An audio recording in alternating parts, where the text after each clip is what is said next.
Our deal didn't come with a little apron, so we used a trash bag. This is not the way you're supposed to do it. Anna's given me several haircuts. We've used the trash bag a couple times.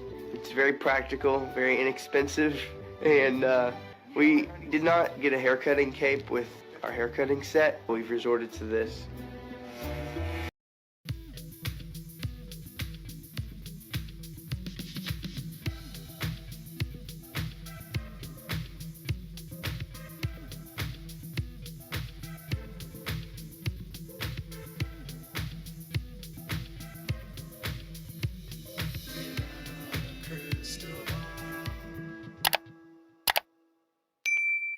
Hi, besties. Okay, we need to talk. Joshua James Duggar is in court. It has been years. He has said nothing publicly, and he's given no interviews. He has said nothing to anyone. There's been really no coverage beyond when he was convicted and then sentenced. And then, like, the rest of the world has forgotten about him and continue to speak about the rest of the Duggar family as though they aren't a part of a cult that creates gross guys like Josh and ignores the fact that most of the women in this group have no rights. Regardless, while the women in the cult continue to breed, Josh is stuck in prison. And because I refuse to support the cult that is the IBLP and any of the children that remain in that system, I don't report on them anymore. But if something comes up when it comes to Josh, we should talk about it. And Josh filed this motion to vacate his sentence. And in this document, it is ridiculous. Josh is making arguments to the court that he has been violated in so many unconstitutional ways that they need to get rid of his sentence in its entirety and throw out the entire case. It's bananas. And the excuses that he gives to the court are that they excluded evidence of other options, of other possible suspects, Randall Berry.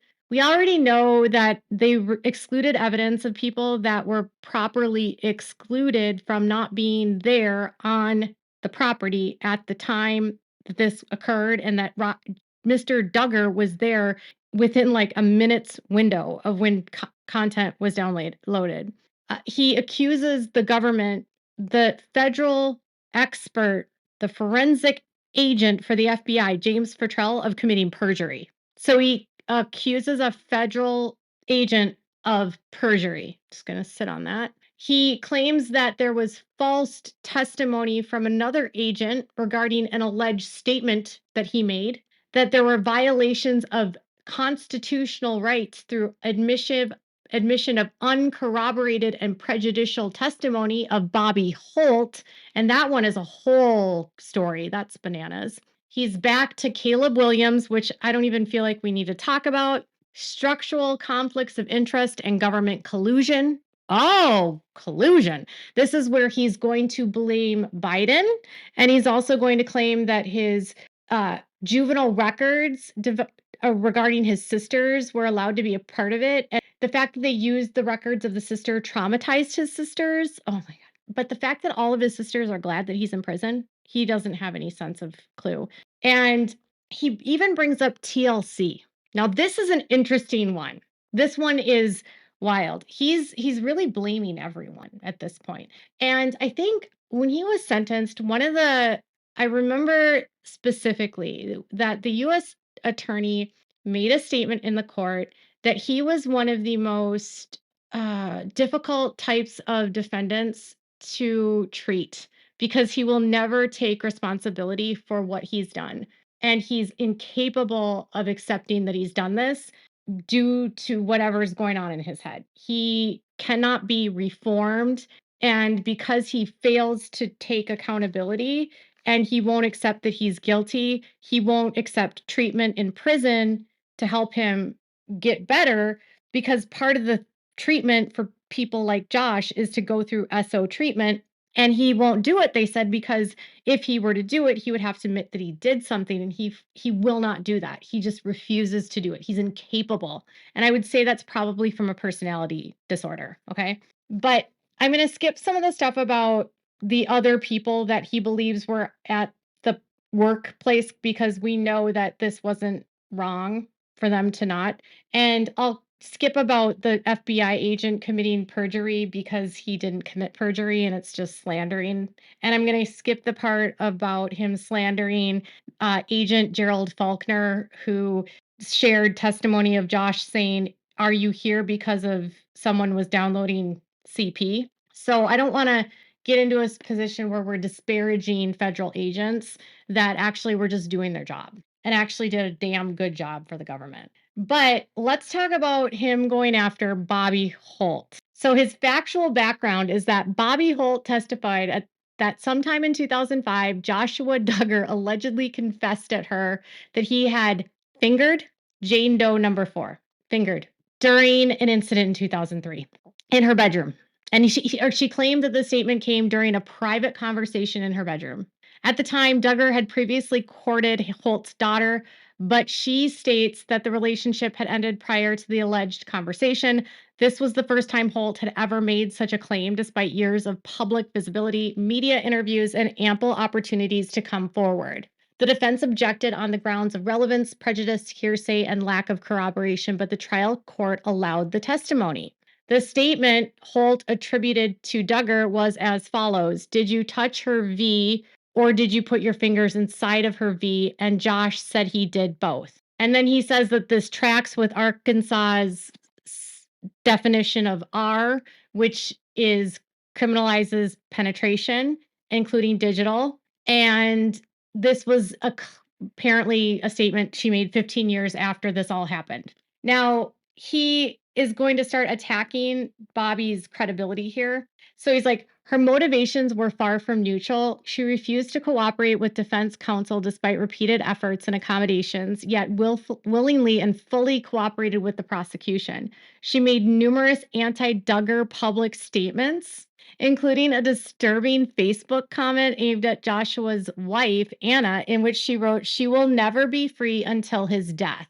This chilling statement was not only vile, but clearly directed at Anna, exposing Holt's personal animus and deep-rooted desire to destroy the Duggar family. So he's claiming that Anna was going to expose Jim Holt and expose that Jim Holt and the Holt family want to destroy the family. And so that's why she's saying that Anna will never be free. And it was vile for her to say that. Now, I don't like Bobby Holt because of what she did to her kids, but it's true. It's more vile for Anna to stay with an SO that looks at pictures of kids and hurts children than it is to, make that statement. In many ways, she resembled a bitter ex who hated Joshua since she couldn't have him for her own daughter. She also participated in paid anti-Duggar media productions, including an Amazon docuseries appearing alongside her husband, which directly defamed and disparaged the Duggar family. This pattern of hostility and bias was not disclosed to the jury. Okay, first of all, the Amazon documentary wasn't in production when the case was going on. So none of that could have been claimed to the jury, nor were those statements made, because he doesn't even tell the court when these statements were made. Furthermore, her testimony went uncorroborated by any physical evidence, documents, or witness accounts. That's not true. That's actually what one of the girls testified to in the Family Resource Center. The prosecution portrayed Holt as a credible witness while concealing damning facts. In 2023, an Arkansas family court issued an order removing Holt's minor children from her custody, citing this court finds that due to a history of continuing pattern of abuse in the household of respondents, James and Bobby Holt, that were in an imminent threat to the health and safety of blah, blah, blah. And as a result, guardianship is desired to protect the interests of the minor children. Okay, that happened 2 years after a year and a half after his trial. And while I don't like the Holts and what they did to their kids, that doesn't mean their testimony about their experience with Josh is false. And Bobby had told other people that testimony, and her testimony actually was corroborated by the sisters and what they told Child Protective Services. But instead of framing it as, it's no, she's a bad person that actually lost custody of her kids a year after my trial, and she's only doing this because she hates my family, and she's a bitter ex. That's such an IBLP thing to say. He says the choice to rely on Holt while concealing critical impeachment information denied the defense a meaningful opportunity to challenge her credibility. Well, it was either Bobby Holt would testify or Jill, and one of them would have testified. And if they were to vacate this, then Jill would get on the stand and say the exact same thing, because it was this incident absolutely happened. This incident was reported to the parents, and they know it happened. Then he goes into Caleb Williams, but I'm not going to talk about that because that's boring. This part is disgusting. He talks about his sisters who want nothing to do with him. During the time of Joshua's criminal trial, his 4 sisters were pursuing a federal civil lawsuit against the city of Springdale, Washington, and others related to the illegal disclosure of sealed juvenile records. And they lost this case, by the way. This case overlapped directly with the criminal proceedings and was presided over by the same judge. The court also handled a separate civil case filed by Joshua Duggar involving the same disclosure. Despite the apparent conflicts, the criminal trial went forward with no protective measures, creating a structural conflict of interest that was not raised or remedied on direct appeal. Both of the Josh's case was dismissed and the girls lost on a summary judgment. So ultimately, that's just more irrelevant, but it's a way for him to yell and scream about the fact that those documents were released to the media. And then it's another way for him to yell about Kathy O'Kelledy and Ernest Kate and defame the workers in Washington County that had a political agenda against him. He's very disturbed. The sealed juvenile records were funneled to an international tabloid magazine through a third-party law firm acting as a legal smokescreen. This calculated and unlawful leak made under the pretense of transparency was in reality a product of failed leadership with bad policy and politically hostility, weaponizing the justice system under the banner of law and order. That's just a lot of word salad. Prior to the disclosure, the Duggar sisters, along with many of the Duggar siblings, sought help at a child safety center. They shared deeply personal and private family details in confidence with professionals who claimed to be there to protect and support victims and juveniles. Tragically, those very same people later played a role in the malicious release of these sensitive records through the FOIA request at the hands of bad government policy and bad actors. So it's not that Josh committed the crime, it's that the bad people in the government framed him and did this to hurt his family. He also touts his own horn. Joshua Duggar's father and himself, Joshua, Jim Bob and Jim's long-standing ties to the Republican Party and conservative politics, including vocal and enthusiastic public support for Donald Trump. Dude's going to totally try to get a release from prison. The timing of the federal charges filed nearly 18 months after the DOJ raid and shortly after Biden took office coincided with the DOJ pattern of targeting conservative figures. So now he's going into the conspiracy that Biden put him in prison. I told you all of this stuff was what I was hearing, and now you're actually seeing it in print. So he's claiming Biden did this to just put his political rivals in prison, which is insanity. Like, Biden doesn't give 2 craps about Duggar, and the reason why Duggar's case got delayed was because of COVID. The city and county defendants faced serious liability in the sisters and Joshua's civil cases related to illegal release of records. They didn't. They were actually dismissed. A conviction of Joshua's served to undermine those civil claims by painting him and his family in a negative light and supporting the defense's narrative. So he's saying that they lost because he was convicted. This situation created an undeniable conflict of interest. The same judge presiding over 2 civil privacy cases and Joshua's criminal prosecution. Josh's civil case had already been thrown out years before. Joshua's effort to uncover evidence of government misconduct, including communications and whistleblower information, stymied after his devices were seized following the raid. He was denied access to a computer or any of his electronic devices. Yeah, he's just mad that he can't go online, really. So then the other part is about the statement that he had to put out of him being addicted to pornography. And he says the statement was drafted and issued under immense pressure from representatives of TLC, Discovery Communications, and their legal and public relations teams. The Duggar family agents faced threats of television show cancellation and possible contractual penalties or punishment if a public confession-style statement was not released. Movement, though the subject of the statement was not consulted in its creation or given the opportunity to prevent its publication, Despite this, the prosecution used the statement at trial to paint a damaging picture of the movement's character. This statement was actually thrown out and ruled inadmissible, and they were not allowed to talk about any of his prior addictions to pornography at trial. So this statement that he's talking about was not a part of the trial. And he doesn't have access to the records of the transcript, and so he doesn't know because he's not reviewed the transcripts. But I can tell you for a fact that a motion in limine got that kicked out because they just said it was basically hearsay. Movement has never been diagnosed with any pornography addiction and was prepared to introduce supporting professional evaluations. However, due to the extraordinary complexity of the case, including multiple evidentiary rulings and constitutional issues and expert disputes, defense counsel were unable to fully litigate. That's not true. They falsely attributed the statement to him, and they used it as a perception of the defendant's character. It wasn't actually a part of the trial. So this entire argument is really just him to yell about, I'm not addicted to pee. Why are you saying I'm addicted to pee? Because when he gets out of prison, he can't look at pee. And so he needs to find a way to still be able to look at pee by claiming that was not a statement he made and it was forced by TLC, which could be true, but that the statement was not allowed in court. And the statement was used to influence their perception of his character. It wasn't used ever. They threw it out. So long story short, he also says that his attorneys were ineffective because they were too busy dealing with all the landmines that were planted by the court and the prosecution.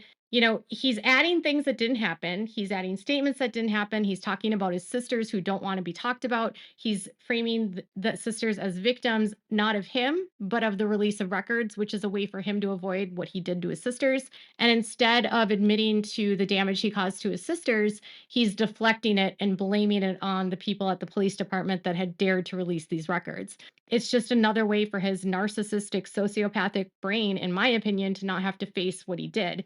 And this just, to me, tells me that he's just so dangerous. He will never be reformed. He is 4 years removed from his indictment, and he still is riding on the same bullcrap that he used at his defense. He has not evolved past it. And then what's even wilder is that he sent in copies of how much money he has on the books right now. 20 cents. 20 cents. He has 64 cents for the phone, and he doesn't buy anything.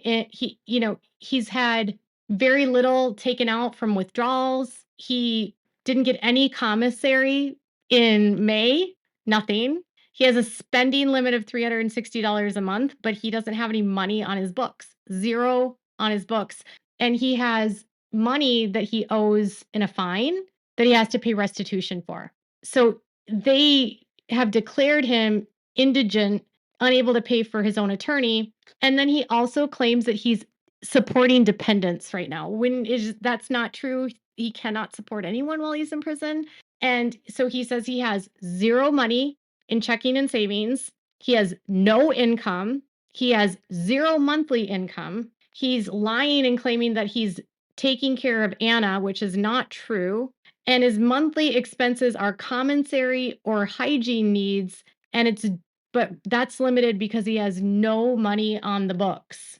So all he did was lie. He lied to the judge. He lied to the court about Bobby Holt. I don't even like Bobby Holt, but he's lying about what happened with the records. He's lying about that statement, which wasn't included in the case. I was like so into this case. I read every trial transcript. I know for a fact that was not a part of the case. And again, he's the victim of bad actors, not his sisters are victims of him. He is not reformed. And Anna is a victim of people saying she'll never be free as long as she's with him. She's a victim of that person, not that he's the vile man that's still controlling her behind bars. And he is broke, completely broke. And that makes me actually incredibly happy. So tell me what your thoughts are. The government does get a chance to respond to this, and I cannot wait. Tell me in the comments below. Make sure to give this video a thumbs up. Make sure to subscribe to my channel if you haven't subscribed, and click the bell so you never miss a video.